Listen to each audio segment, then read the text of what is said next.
김미경 은평구청장이 구의회 정례회에 출석해 내년도 예산안을 설명하고 구정 운영 방향을 제시했습니다. 김 구청장은 은평의 성장 동력이 될 도시 인프라 구축에 집중 투자하겠다고 밝혔습니다. 양천구가 내년도 예산안으로 올해보다 2.7% 증가한 9,300억 원을 편성했습니다. 양천구는 긴축재정 기조 속에서 불필요한 예산을 줄이고 사회적 약자를 위한 복지 예산은 늘렸다고 밝혔습니다. 다음 달 5일 서울시 광역사랑상품권이 350억 원 규모로 발행됩니다. 상품권은 7% 할인된 금액으로 1인당 월 30만 원까지 구매 가능하며 서울 25개 자치구 어디에서나 사용할 수 있습니다.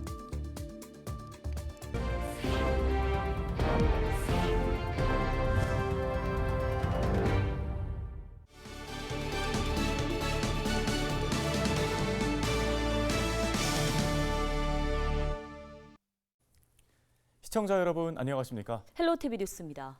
김미경 은평구청장이 28일 은평구의회 정례회에 참석해 내년도 예산안을 설명하는 시정연설을 했습니다. 네, 시정연설에 담긴 내년 구정 운영 방향 살펴봤습니다. 손성희 기자입니다.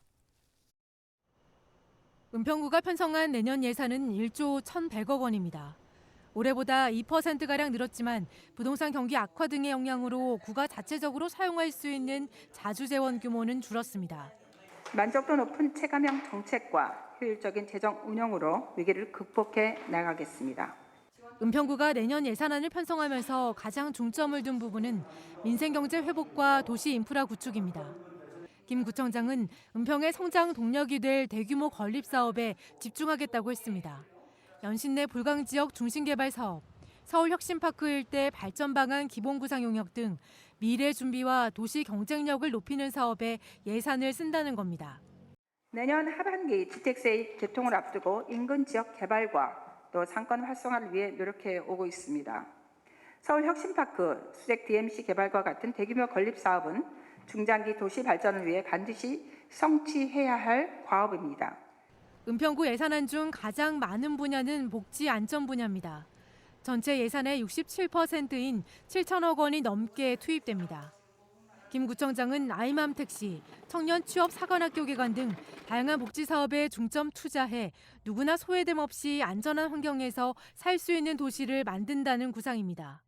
문화, 관광, 교육 분야엔 494억 원. 은평 한옥마을에 이어 앞으로 불광동에도 한옥단지를 조성하게 됩니다. 내년에도 다채로운 축제로 행복한 시간을 마련하도록 하겠습니다. 누구든지 언제든지 집 앞에서 평생 교육의 기회를 누리도록 하겠습니다. 쾌적한 도시 조성엔 600억 원이 편성됐습니다. 광역자원순환센터 건립, 무장의 숲길 조성 사업을 계속 추진하고 신규 사업으로 반려견 놀이터 관련 예산 등이 반영됐습니다. 김 구청장은 미래를 위한 투자의 필요성을 거듭 강조하면서 구의회의 협조도 부탁했습니다. 내년도 은평구 예산안은 구의회 심의를 거쳐 다음 달 20일 최종 확정됩니다. 헬로티비 뉴스 손성혜입니다. 양천구가 내년도 예산안으로 9,332억 원을 편성해 양천구의회에 제출했습니다. 양천구는 경기 침체로 내년도 세입 감소가 예상됨에 따라 업무 추진비를 10% 일괄 삭감하면서도 사회적 약자를 위한 복지 예산은 11.1%를 증액 편성했다고 설명했습니다. 주요 분야별 예산을 보면 사회복지 분야가 전년 대비 540억 원 증가한 5,404억 원으로 가장 큰 비중을 차지했고 교육 분야에 267억 원, 공공질서 및 안전 분야는 75억 원이 편성됐습니다. 예산안은 구의회 심의를 거쳐 다음 달 21일 확정될 예정입니다. 서울시가 다음 달 5일 25개 자치구 어디에서나 사용할 수 있는 광역사랑상품권 350억 원을 7% 할인된 금액으로 발행합니다. 상품권 구매는 서울페이 플러스를 비롯해 5개 앱에서 1인당 월 30만 원까지 가능하며 보유 한도는 한 사람당 100만 원입니다. 서울시는 지난 3월 250억 원 규모로 광역사랑상품권을 발행해 14분 만에 완판된 바 있습니다. 이와 함께 다음 달 4일 오전 10시에는 11번가와 우체국 쇼핑 내 소상공인 전용관에서 사용할 수 있는 이서울 사랑상품권 10억 원이 7% 할인된 금액으로 판매됩니다.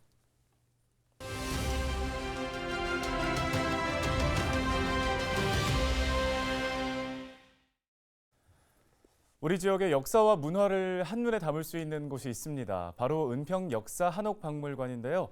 알찬 전시로 흥미를 불러일으키는가 하면 평소 지역 주민들에게는 문화와 휴식의 공간이 돼주고 있습니다. 네, 오늘 이 시간에는 은평 역사 한옥박물관의 표문송 관장님 모시고 박물관에 대한 이야기들 자세히 나눠보도록 하겠습니다. 안녕하십니까? 네, 안녕하십니까. 안녕하십니까? 네, 어서 오십시오. 우선 은평 역사 한옥박물관에서 만나볼 수 있는 전시의 콘텐츠들 어떤 것들이 있는지 박물관 소개 좀 간단히 해주실까요? 네, 우리 은평 역사 한옥박물관이 갖고 있는 이름의 독특성 속에 저희 전시 내용, 성격이 담겨 있습니다. 은평 역사와 한옥 두 가지 개념이 같이 공존하고 있죠. 네. 저희가 그 은평 뉴타운 개발 시 발굴된 유물들을 통해서 은평의 역사를 만나볼 수 있는 전시실이 2층에 은평 역사관이 있고요. 그리고 3층에는 저희 박물관 앞에 있는 은평 한옥마을, 우리나라 유일의 한옥 클러스터죠. 그 한옥의 아름다움과 신한옥의 미래를 조망할 수 있는 그런 내용을 담은 한옥 전시실이 3층에 있습니다. 네, 역사와 한옥 두 가지가 함께 공존하고 있는 박물관이라는 소개 잘 들었습니다. 그러면 박물관을 평소에 지역 주민분들이나 아니면 뭐 다른 지역에 계신 분들 그리고 외국인 관광객들이 어느 정도 찾아오는지가 또 궁금하고요. 네네. 이런 관람객들을 유치하기 위해서 박물관 측에서는 어떤 노력을 하고 있는지도 한번 들려주시겠어요? 지금 11월 기준으로 올해 관람객 수가 한 13만 명, 그러니까 연간 한 15만 명 정도로 추산이 되고요. 관람객 저희 신규 방문자들을 보면 은평 구민이 한 16%, 서울시 타 구의 시민이 36%, 그리고 경기도가 23%, 일반 그 기타 다양한 그 성분이 한 25% 정도가 됩니다. 네.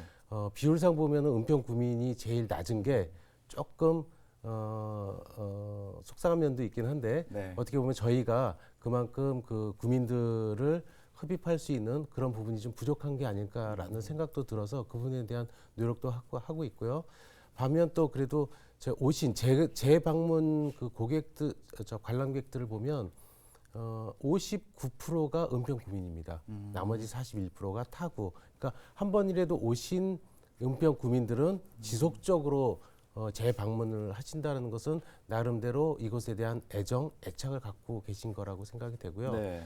그런 점에서 지역민들을 더 많이 이곳에 방문할 수 있게끔 하는 어떤 특화된 전시 프로그램 그리고 직접 참여할 수 있는 다양한 교육 프로그램들을 준비하고 있습니다. 예, 방금 해주신 얘기와 어떻게 보면 좀 연장선상에서 있는 얘기일 수 있을 것 같은데요. 이게 지역 중심의 박물관이다 보니까 전시 등에 있어서의 좀 한계도 있을 것 같다는 생각이 듭니다. 이 부분에 대한 고민도 있으실 것 같아요. 네, 지난 10년 동안 저희가 성장해 오면서 동시에 고민해왔던 부분이 바로 그 점인데요. 두 가지 개념이 혼재해 있다는 것은 두 가지를 조명해 주기도 하지만 어느 한쪽으로 집중되지 못했다는 한계도 분명히 있습니다. 그래서 내년에 저희가 그 개관 10주년을 맞이하는데 새로운 10주년을 위해서 10년을 위해서 어떻게 나아갈 것인가라는 방향성, 정체성에 대해서 지금 굉장히 저희가 심사숙고하고 있고 내부에 TF팀을 운영을 해서 방향성과 정체성을 그리고 보다 더 큰 어떤 보편성을 지닌 박물관으로서의 성장 도약을 위해서 지금 내부에서 고민하고 있고 아직 공표할 단계는 아니지만 저희가 새로운 비전, 미션 그리고 방향성을 내부에서 어느 정도 설정을 해서 곧 내년에 만나보실 수 있게 될 것입니다. 네, 알겠습니다. 지난주부터 또 하나의 북한산 순수비라는 이름의 특별 전시가 열리고 있다고 들었습니다. 이 네네. 부분도 한번 소개를 해주실까요? 네.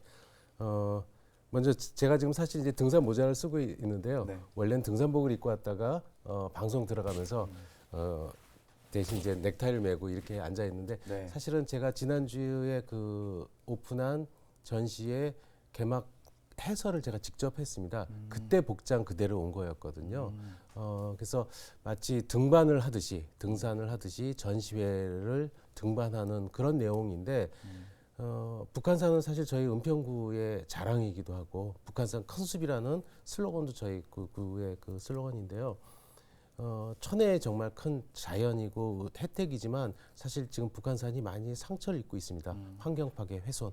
그래서 또 하나의 북한산 순수비는 북한산 안에 지금 그 국보 3호 진광 순수비가 있는데요. 그것이 우리가 지금까지 알고 있던 순수비고요. 이곳에서 또 다른 두 개의 순수비를 만나게 됩니다. 또 다른 하나는 북한산 순수비, 진흥항 순수비의 이면에 담겨 있는 역사의 아픔이고요. 또 다른 순수비는 이런 아픔을 딛고 우리 관람객과 서울 시민이 모두가 함께 북한산의 깨끗함, 순수함을 되찾을 수 있는 어떤 의지와 어떤 그 행동에 참여, 그것을 새로운 순수비에 내 이름과 의지를 새기는 그런 내용으로 구성된 전시입니다. 특히 이제 교육적인 효과도 굉장히 큰 것 같아서 네. 어린이들, 가족들이 함께 관람하신다면 북한산에 대한 전반적인 이해와 그리고 우리가 함께 어떻게 북한산을 또 이어갈 것인지에 대해서 고민하고 해결책을 함께 찾아갈 수 있는 그런 전시가 될 거라고 생각을 합니다. 네, 은평 역사 한옥박물관 조금 전에 말씀해 주신 것처럼 곧 10주년이 됩니다. 네. 앞으로 10년을 또 준비하고 계신다고 했는데요. 이런 공립 박물관의 역할이 무엇이고 앞으로의 어떤 운영 방향을 세우고 계신지도 조금 더 자세하게 들려주실 수 있을까요? 일반적으로 이제 지역 기반의 박물관들은 지역 문화예술 진흥을 하는 것을 이제 설립의 목표로 삼고 있습니다. 그게 이제 가장 전통적인 기반이고 출발점인데 요즘에는 지역민들의 어떤 문화예술의 향유 그리고 여유, 리크레이션을 위한 공간으로서의 기능성에 좀 더 이제 초점이 맞춰지고 있습니다. 즉 어떤 박물관이 지니고 있는 전시, 학술, 연구의 기능뿐만 아니라 열린 공간으로서의 그 기능성이 중요하게 여겨지는 거죠. 어떻게 보면 저희 박물관의 주인은 구청장도 아니고 관장도 아니고요.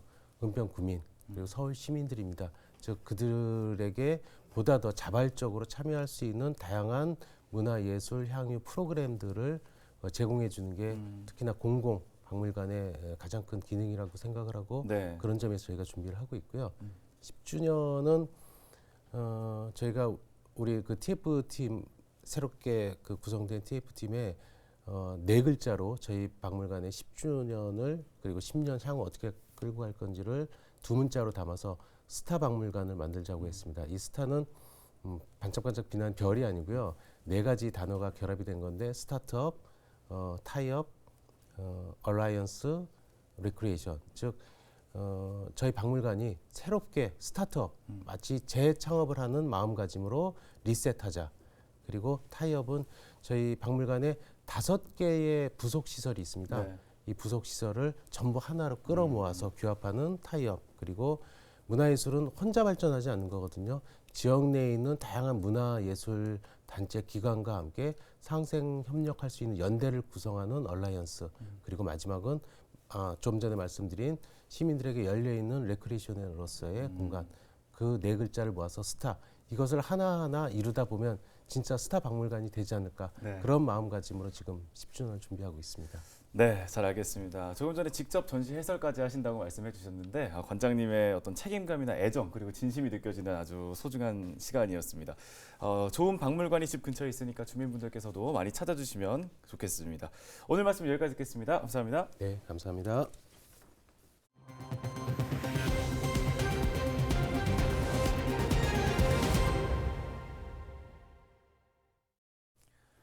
은평터널 보행자 통로에 안전시설이 설치돼야 한다는 주장이 제기됐습니다. 은평구의회 이경구 의원은 28일 정례회 본회의에서 5분 발언을 통해 은평터널 보행자 통로 가림막이 한쪽에만 설치돼 있어 개선이 필요하다고 주장했습니다. 1998년 준공된 은평터널은 길이 2.1km로 수색동과 신사동을 잇는 터널인데요. 이 의원은 보행자 통로 가림막이 한쪽에만 설치돼 있고 환기 시설이 부족해 주민들이 불편을 겪고 있는 만큼 은평구가 적극적으로 나서 보행 환경을 개선해달라고 주문했습니다. 직접 들어보시죠. 보행 통로 두 곳 중 한 곳에는 보행자 가림막이 설치되어 있고 다른 한쪽에는 때묻은 난간대만 설치되어 있어 주민들이 이용하는 데 있어서는 차량으로부터의 안전과 여름철에는 숨쉬기조차 어려울 정도이며 2018년부터 23년 현재까지 꾸준히 터널 환기와 청소에 대한 민원이 접수되고 있음에도 터널 내부의 시설물들은 여전히 관리가 되어 있지 않고 있음을 자료 화면이나 민원 내용으로 확인할 수 있습니다.